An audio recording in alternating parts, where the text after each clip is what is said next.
This will be a movie review of The Satanic Rites of Dracula, which was produced by Hammer Film Productions in 1973. It was directed by Alan Gibson and stars Christopher Lee as Dracula and Peter Cushing as Van Helsing. The screenplay was written by Donald Herbert Houghton. A special note to Christians and other religious people. This movie contains elements of satanic rituals, but it is not over the top. There is nothing disrespectful to Christianity, no blasphemy or sacrilege. As a matter of fact, it follows the traditional Dracula rules of using a crucifix and a cross to ward off evil. So with that disclaimer out of the way, let me start on a summary without spoilers. The film opens with a scene where a man who turns out to be a secret agent is tied to a bed and he's being watched by a big thug. He manages to get free from his restraints, but he gets further wounded by the time he gets out of the house and meets up with a second agent who whisks him away in a car just in the nick of time. In the next scene, we find out that the agent who escaped is badly injured, but he's telling the other agents what happened to him in this country house. He reports that he witnessed a satanic cult in operation headed by an Asian woman named Chin Yang, who lives in the home. He further reports that there were 4 prominent members from society who were and are participating in these satanic rituals. The prominent members are as follows. One is a government minister. One is a peer of the Secret Service agents who outranks the investigating agents. One is a general, and one is a famous scientist, and another unnamed man. The injured agent claims he took pictures of all 5 of them. There is a Secret Service secretary named Jane who is taking notes on all of these revelations. Another tech agent opens the injured agent's wristwatch and takes out film.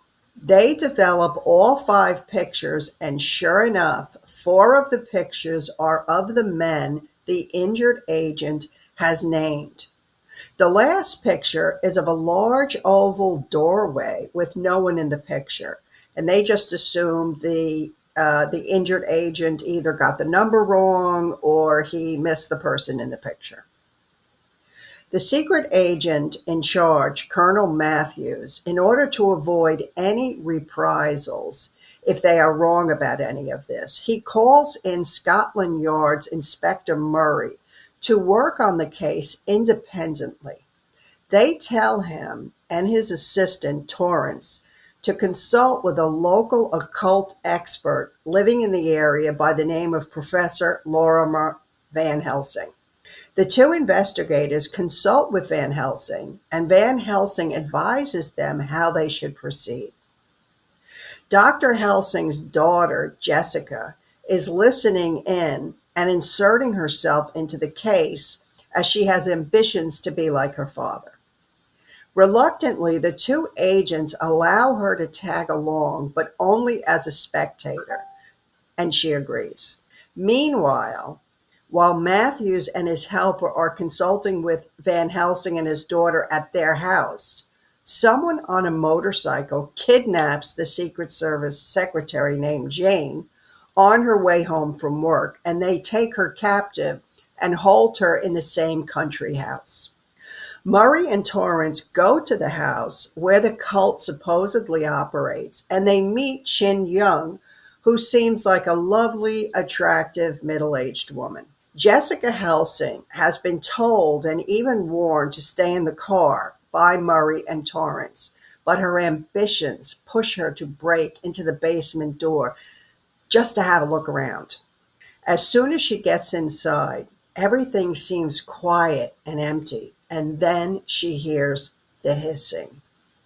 Meanwhile, her father, Dr. Van Helsing, knows Julian Keeling, the named scientist.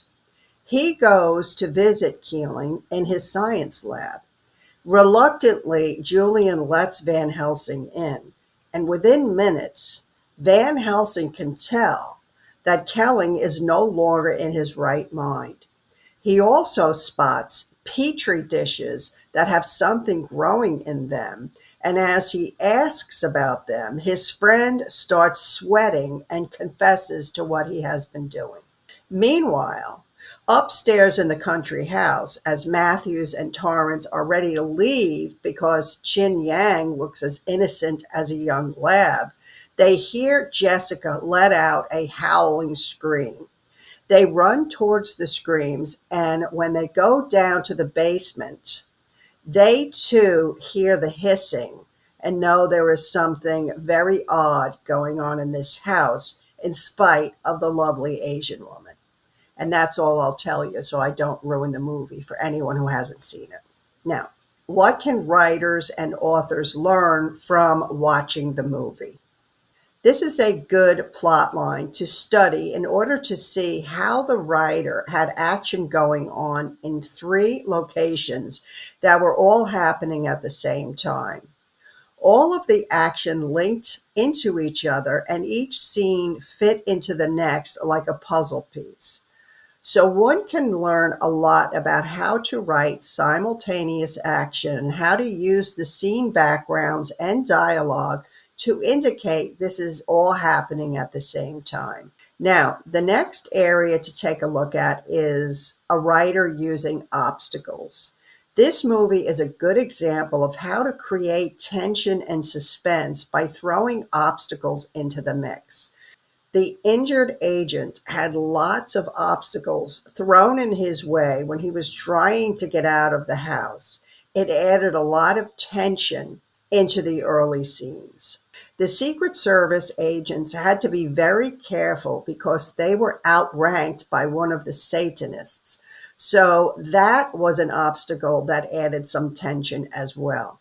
The kidnapping of the Secret Service secretary was an obstacle that added tension and suspense to the story as well. And to be honest, her role wasn't crucial to the story. It was added to up the tension, and there is one other reason that I won't go into. I won't reveal it. Another obstacle was Jessica, whose ambitions got in the way, and she almost got herself killed, and worse. These obstacles added a thick layer of suspense into the plot line, and they were simple enough to add to any storyline. Watching the movie will teach new writers how Donald Herbert Houghton used these obstacles to add this thick layer of suspense and tension. Now let's look at the acting and the characterizations. This movie was about Dracula, so you will see him enter the scene, and no one does Dracula like Christopher Lee. Although Peter Cushing co-starred in the movie, his role was quite small. So the acting across the board is good, but the plot line was one of trying to save the world from the dastardly deeds of Dracula and his satanic cult. So the action and plot was the star of the movie. There weren't any real character arcs that occurred, but the actors all hit their mark and made the actions and dialogue believable. Now let's talk about the Dracula traditions. I like to see movies that are supportive of the traditions of Dracula. And this movie, although it is not a classic Gothic story, it holds on to the traditions of Christianity being the saving grace against Dracula. This is, however, more of a contemporary story with Gothic and vampiric elements. It works because they kept to the rules of the genre. At least in my opinion, they did. The vampiric scenes were great, and I won't give anything away about what happens on that level. I could tell, however, that they have improved on the fangs in this movie. They were more realistic than in older vampire movies. I would recommend this movie to anyone who likes Dracula movies, who likes Hammer movies, or just wants a gothic light movie to watch on a rainy or stormy night. I would also recommend this movie to any writers who are interested in writing a modern day contemporary vampire story, but stick to the traditions of Dracula or vampires. This movie is an example of how it can all work very well together. For example, the Asian woman's house, where much of the action takes place, is a modern home that is beautifully set and furnished. However, what was going on in the basement was from another earlier Gothic era. This movie shows how to blend the Dracula traditions with modern day stories. And finally, I would also recommend this movie to writers who want to learn how to add stress and tension to their scenes.